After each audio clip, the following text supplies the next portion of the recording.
जय हिंद, नमस्कार दोस्तों। आज का वीडियो 29 दिसंबर 2022 के एग्ज़ाम में आए हुए पेडागोगी के प्रश्नों का एनालिसिस है। इस वीडियो में हम बात करेंगे कि 29 दिसंबर सीटेट एग्ज़ाम 2022 में जो सवाल पूछे गए हैं, स्मृति पर आधारित जो प्रश्न हमें मिले हैं, उन्हीं प्रश्नों का हम आज एनालिसिस करने वाले हैं। तो चलिए देखते हैं कि कैसे प्रश्न पूछे जा रहे हैं। इससे आपको अंदाज़ा हो जाएगा कि आपके एग्ज़ाम में किस लेवल के प्रश्न पूछे जाएंगे। पहला प्रश्न पूछा गया था, लेव वाइगोत्स्की के सामाजिक रचनावादी सिद्धांत के अनुसार छात्रों के आकलन के लिए निम्नलिखित में से कौन सी विधि उपयुक्त है? मानकीकृत परीक्षण, तथ्य आधारित स्मरण प्रश्न, वस्तुनिष्ठ बहुविकल्पीय प्रकार के प्रश्न, सहयोगात्मक परियोजनाएं। तो इसका सही जवाब है सहयोगात्मक परियोजनाएं। अगला प्रश्न देखते हैं कैसा पूछा गया था। तो अगला प्रश्न है, शिक्षण अधिगम प्रक्रिया की अवधारणा करते समय राष्ट्रीय पाठचर्या की रूपरेखा 2005 यानी एनसीएफ 2005 निम्न में से किसके महत्व पर बल देती है? अगर आपने हमारे एनसीएफ वाला वीडियो देखा है जो कि टीचर्स लर्निंग सेंटर पर मौजूद है, हमने उसमें पांचों एनसीएफ के बारे में चर्चा की है। तो ये आप देख पाएंगे कि कहीं भी उसमें बार बार अभ्यास की बात नहीं हुई है, रटने की बात नहीं हुई, उद्दीपन के प्रति साहचर्य की बात नहीं हुई है। इसमें सक्रिय संलग्नता और अंतःक्रिया की बात हुई है। नेक्स्ट है जेडपीडी यानी zone of proximal development. ZPD Hindi में उसे कहते हैं समीपस्थ विकास का क्षेत्र। इसकी अवधारणा निम्न में से किसके द्वारा दी गई है? बहुत फेमस है जेडपीडी। जेडपीडी हर एग्जाम में लगभग पूछा ही जाता है और इस बार भी पूछा गया है। तो बंडूरा ने दिया है सामाजिक अधिगम का सिद्धांत, यहाँ लिख देता हूँ मैं। इसने दिया है सामाजिक अधिगम का सिद्धांत। पियाजे ने दिया है संज्ञानात्मक विकास का सिद्धांत। स्किनर ने दिया है क्रिया प्रसूत अनुबंधन का सिद्धांत, क्रिया प्रसूत।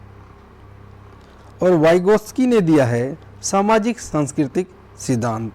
और इन्होंने ही जेडपीडी की अवधारणा की बात की थी।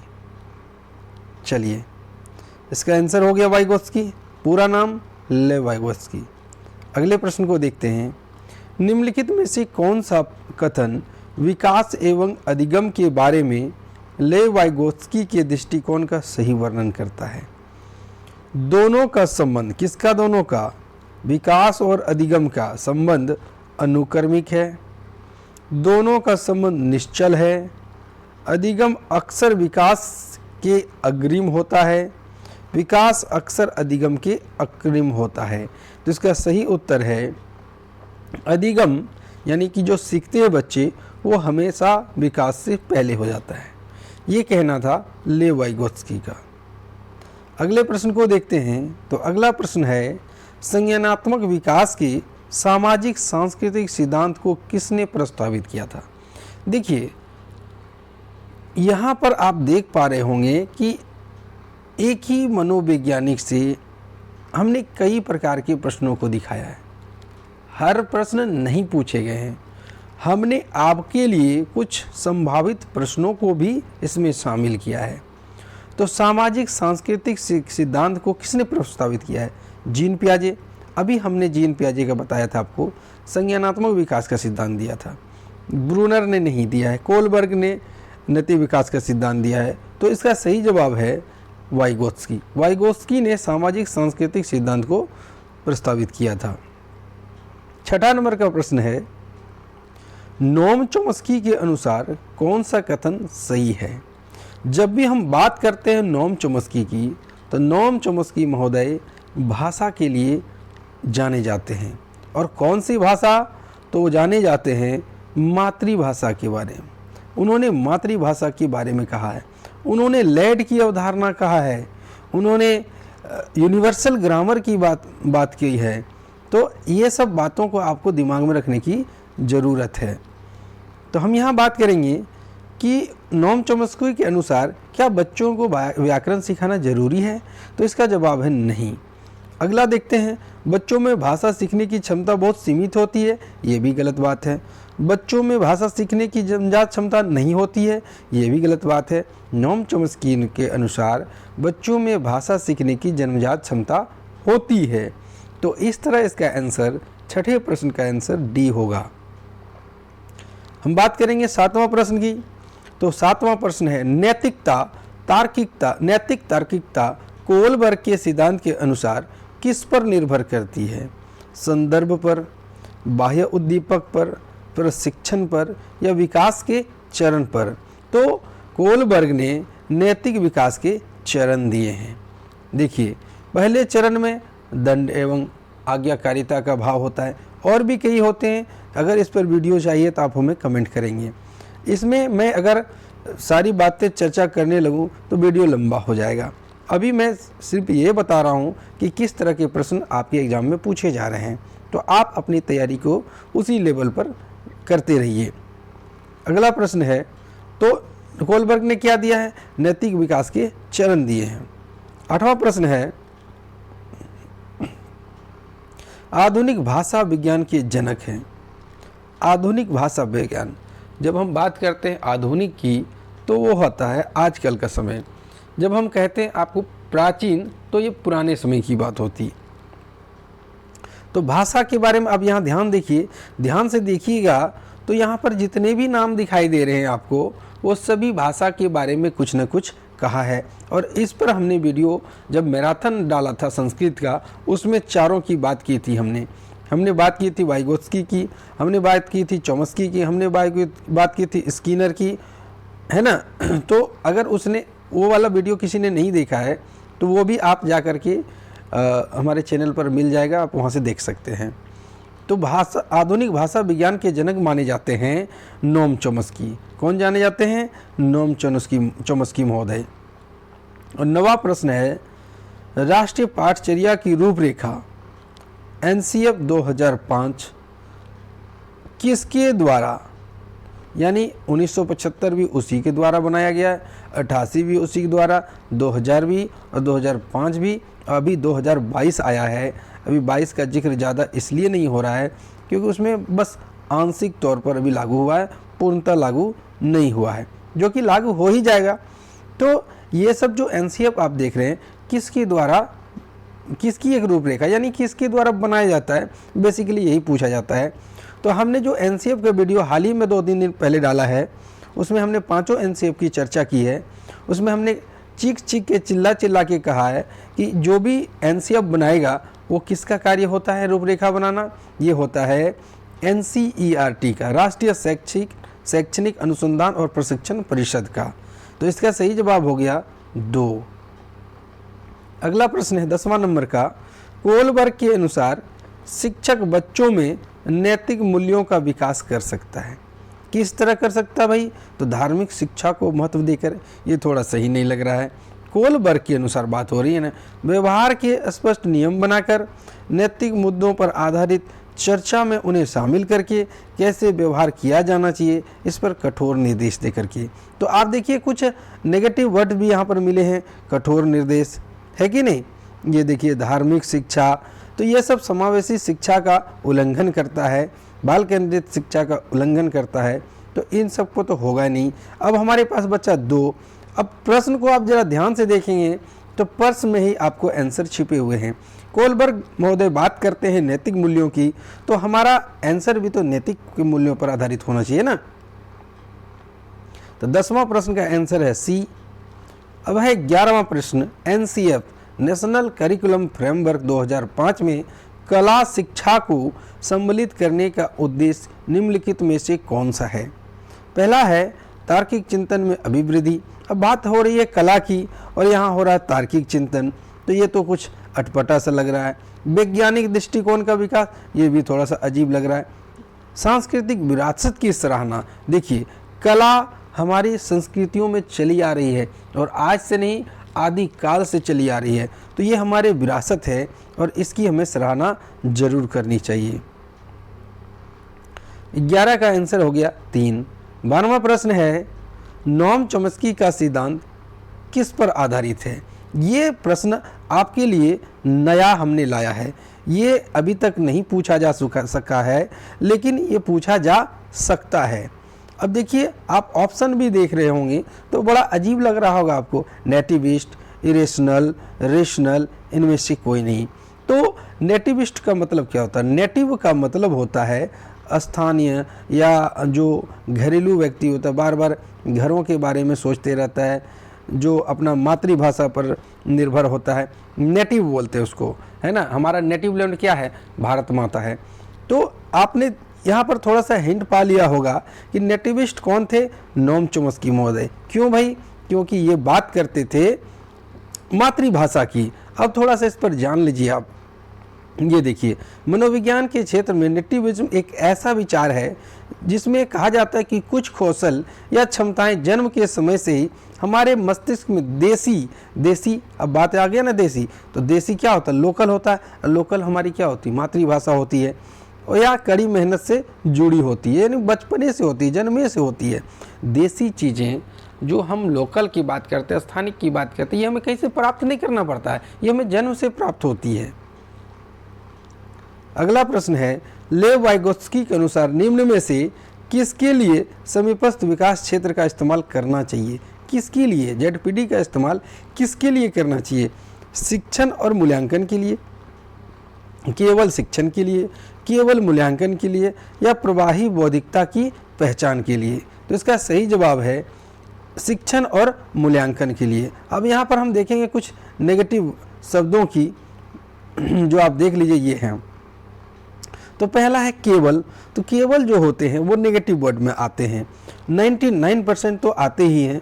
अब देखिए, प्रवाही बौद्धिकता मतलब धड़ाधड़ बोलने की या धड़ाधड़ बुद्धि की, ऐसा बात नहीं है। पहले हम समझेंगे जेडपीटी होता क्या है। तो जेडपीटी होता है क्या है कि एक बच्चा अभी यहाँ पर है, वो कई बार सीटेट का एग्ज़ाम दे रहा है और वो अपने 90 नंबर को नहीं प्राप्त कर पा रहा है, लेकिन उसने किसी के गाइडलाइन में काम करना शुरू किया, उसने एक शिक्षक को पकड़ा, उसकी बातों को समझा और इस बार वह नंबर ले आता है 100 प्लस। तो पहले की स्थिति मान लीजिए 80 थी और इस बार वो ले आता है 100, तो इन दोनों का जो डिफरेंस होगा 20, यही कहलाएगा जेडपीडी। ठीक है, तो ये किसके लिए किया जाता है? मूल्यांकन के लिए, कि भाई पहले क्या स्थिति थी, पहले का मूल्यांकन खराब था, अभी मूल्यांकन किया तो बहुत अच्छा हो गया, तो ये मूल्यांकन के लिए हुआ ना। और 14वां नंबर का प्रश्न है, एनसीएफ 2005 का मुख्य दर्शन क्या है? और ये वेरी इंपॉर्टेंट है और ये इस बार पूछा जा चुका है। एनसीएफ 2005 का मुख्य उद्देश्य, देखिए आपको 2 ही एनसीएफ से ज़्यादा प्रश्न पूछे जाएंगे, या तो एनसीएफ 2022 होगा या एनसीएफ 2005 होगा, तो दोनों पर फोकस करने की ज़रूरत है। और एनसीएफ 5 जो कहते 2005 कहता है शिक्षा बिना बोझ के, यानी बिना बोझ के सीखना। 15वां नंबर का प्रश्न है, जेडपीटी का क्षेत्र है। देखिए जेडपीडी पर कितना आ रहा है प्रश्न, अब ये देख सकते हैं कि कितने तरह से घुमा करके पूछा जा रहा है। समीपस्थ विकास का क्षेत्र, जिसे हम जेडपीडी के नाम से भी जानते हैं, इसे आप फुल फॉर्म याद रख लीजिएगा, जोन ऑफ प्रॉक्सिमल डेवलपमेंट होता है। यानी ये किसके द्वारा दी गई है? तो ये लेव वाइगोत्स्की के द्वारा दी गई है। अब देखेंगे हम 16वां नंबर का प्रश्न। तो 16वां नंबर का प्रश्न कहता है कि कोलबर्ग की अवस्थाओं में नैतिक विकास की कितनी अवस्थाएं दी गई है? अभी हमने कोलबर्ग में आपको स्तर पूछा था, अभी यहाँ पर पूछा है कितनी अवस्थाएं दी गई है। तो कोलबर्ग ने नैतिक विकास की 6 अवस्थाएं दी गई है। उन्होंने बेसिकली मुख्य तौर पर 3 अवस्थाएं दी है और प्रत्येक के 2-2 दिए हैं, तो कुल कितने हो गए? 6 हो गए। अगला प्रश्न है 17वां नंबर का, बहुबुद्धि सिद्धांत किसने प्रतिपादित किया है? तो ये कितना फेमस है ये आप सभी जानते हैं, खास करके हमारे स्टूडेंट तो 100% इसका सही जवाब देंगे। वो जानते ही हैं कि ये बहुबुद्धि सिद्धांत दिया गया है हार्वर्ड गार्डनर द्वारा। इन्होंने पहले इसकी बात होती थी कि 7, इन्होंने 7 और बाद में इन्होंने 2 दिया है। तो कुल अब एग्जाम में आप ऑप्शन के हिसाब से जाएंगे, यदि 7 ऑप्शन है 8 नहीं है तो आप 7 को मार देंगे, यदि 8 है तो आप 8 के साथ जाएंगे, और यदि ये दोनों नहीं है तो आप 9 के साथ जाएंगे। ठीक है, तो बहुबुद्धि सिद्धांत का प्रतिपादन किया था हार्वर्ड गार्डनर ने। नेक्स्ट है, वाइगोत्स्की के अनुसार निम्न में से कौन सी सीखने के लिए केंद्रीय होता है। यानी वाइगोत्स्की के अनुसार किसको केंद्र में रख करके, उसने समीपता को केंद्र में रखा था, या अनुकूलन को, या आत्मशासन को, साधन को, या संस्कृति और भाषा को। तो लेव वाइगोत्स्की ने दोनों पर बल दिया है, संस्कृति और भाषा पर बल दिया है। 19वां नंबर का प्रश्न है, जीन पियाजे ने कौन सा सिद्धांत प्रतिपादित किया था। तो जीन पियाजे ने सुदृढ़ीकरण का सिद्धांत नहीं दिया था।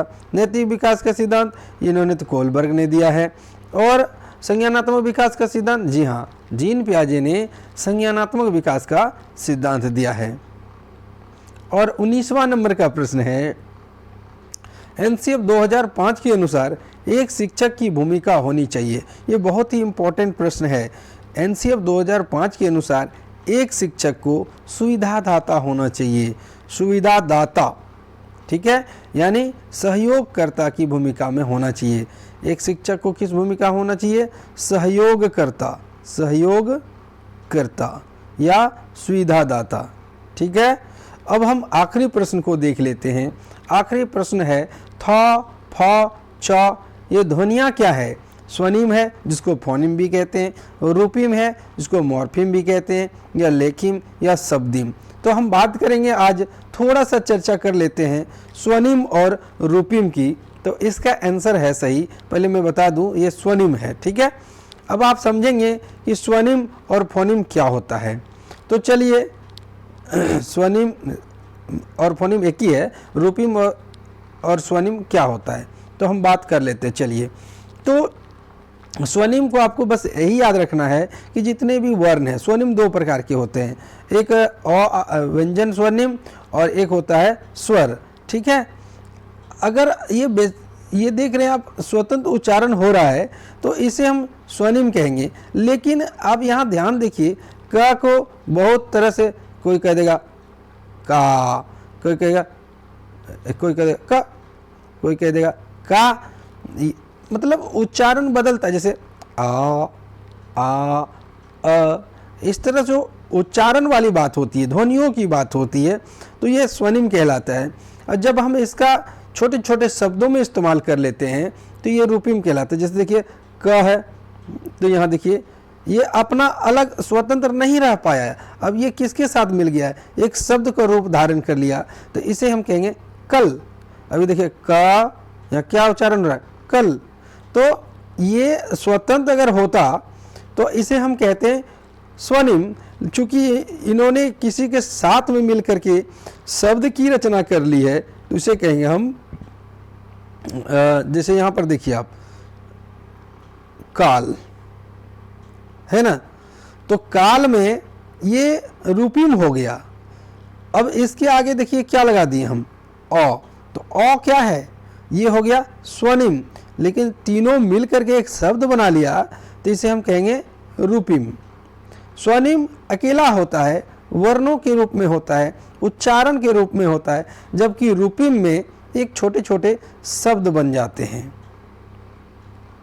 तो ये थे कुछ इम्पॉर्टेंट प्रश्न, जो 21 प्रश्न हमने बताए, उनमें से अधिकतर प्रश्न पूछे जा चुके हैं और कुछ प्रश्न आपके लिए हमने चुन चुन करके लाए थे कि कैसे क्वेश्चन को घुमाया जा सकता है, एक ही मनोवैज्ञानिक पर कैसे 4-5 तरह से प्रश्न पूछे जा सकते हैं, वो मैंने आपके लिए दिया। उम्मीद करता हूँ यह आपको पसंद आया होगा। आप लाइक करें, फटाक से एक लाइक कर दीजिए, शेयर कीजिए ज़्यादा से ज़्यादा। अभी मुझे सब्सक्राइबर की ज़रूरत है और हमेशा सब्सक्राइबर की ज़रूरत रहेगी।